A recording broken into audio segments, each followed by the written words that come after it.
Bonjour à tous.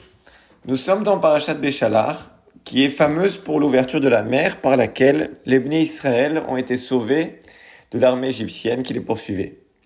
Et juste avant l'ouverture de la mer, la Torah nous cite 3 versets, qui paraissent simples au premier abord, mais qui contiennent un très grand degré de Gdusha, de sainteté et des secrets profonds. Ces 3 versets se trouvent dans le 14e chapitre, entre les versets 19 et 21, juste avant l'ouverture de la mer.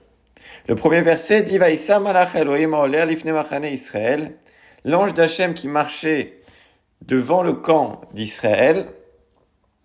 Vaïler machariem, il est passé derrière eux.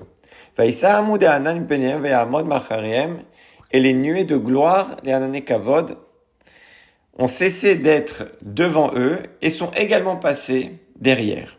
Deuxième verset.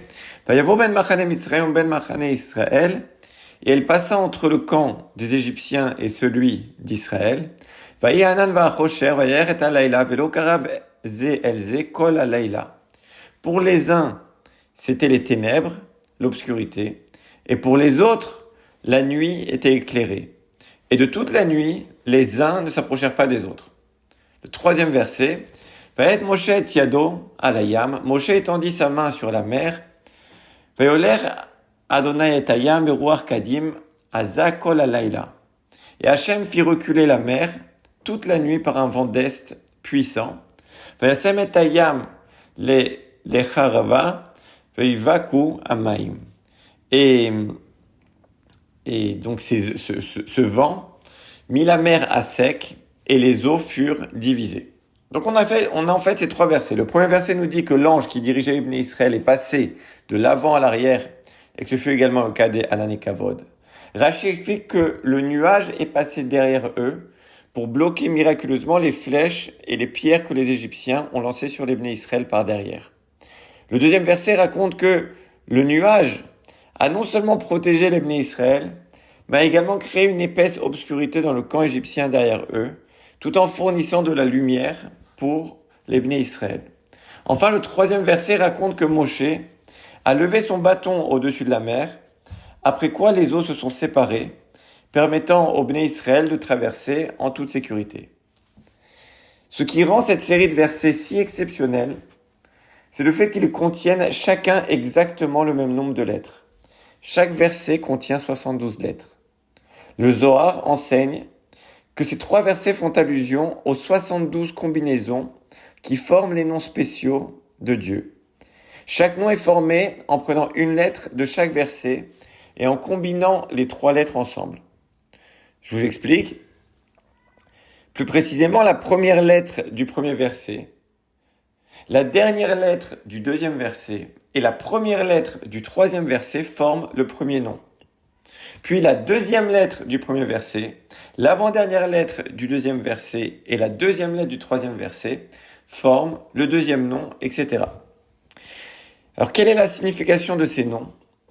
Le mot chesed, bonté, a pour gematria valeur numérique 72.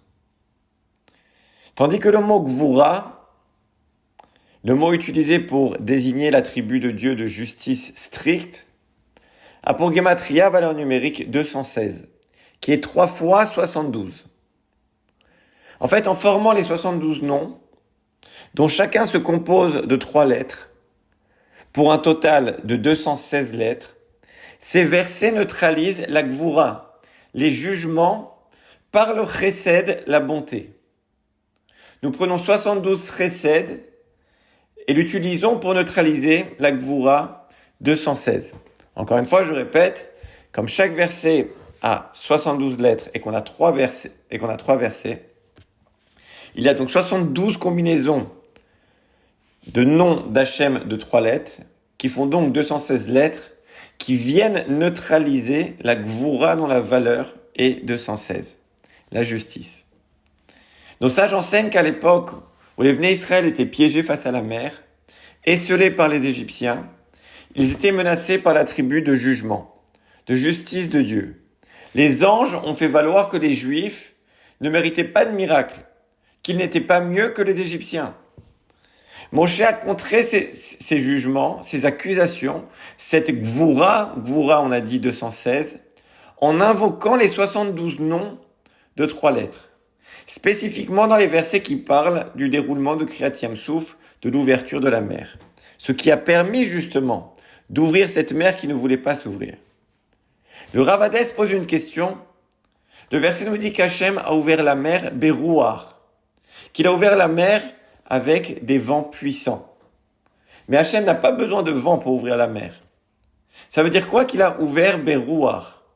Berouar, ça a pour valeur numérique 216. C'est quoi qu'il a ouvert la mer Berouar? C'est qu'il a ouvert la mer avec les 216 lettres des 3 versets qui précèdent l'ouverture de la mer et qui contiennent les 72 noms de Dieu. C'est avec ça qu'Hachem fendit la mer. Vous savez, il y a une prière spéciale très puissante qui s'appelle le Vayavor, que l'on dit dans Tachanoun et qui est l'arme principale pour adoucir le jugement. On le répète 26 fois le jour du Yom Kippour. Nos sages nous disent que tout celui qui prononce ces attributs qui sont dans le Vayavor, ces attributs d'Hachem, avec kavana, avec ferveur, alors Hachem lui pardonne tout, et s'il y a un décret contre lui, il est annulé. Le Harizal nous dit que Vayavor, ça s'écrit Vav, Yud, Aïn, Bet et Resh. Si vous prenez Aïn et Bet, qui sont les lettres du milieu, Aïn et Bet c'est 72. C'est exactement ce qu'on a dit, c'est le Chesed, 72. Et il est entouré de quoi? De Vav, Yud et Resh. Vav, Yud et Resh, c'est 216. En fait, le Vayavor, dont le but et le rôle est d'adoucir le jugement, en fait, mélange le Chesed avec la Gvoura pour venir, donc ce 72 avec ce 216, pour que le Chesed vienne adoucir le jugement. Chaque année, dans Parashat Béchalar, Shabbat Shira, quand nous lisons la paracha, nous avons une opportunité spéciale. Lorsque nous lisons ces versets et écoutons attentivement la lecture, nous pouvons accéder au pouvoir de ces 72 noms, à la capacité d'adoucir tous les jugements sévères qui ont été prononcés contre nous, en invoquant l'abondant chesed d'Akadosh Baruch Hu. Puissions-nous tous être dignes de la bonté d'Hachem, afin que nous vivions des miracles et une délivrance, comme nos ancêtres l'ont fait à la mer, comme Dieu l'avait promis, comme il est écrit dans Micha, comme au jour où tu as quitté Mitzrayim, l'Égypte, je te montrerai des merveilles. Ce Shabbat, c'est la sortie d'Égypte, qui s'appelle Mitzrayim. Mitzrayim, ça vient du mot Metzar. Metzar, c'est un obstacle, une limite.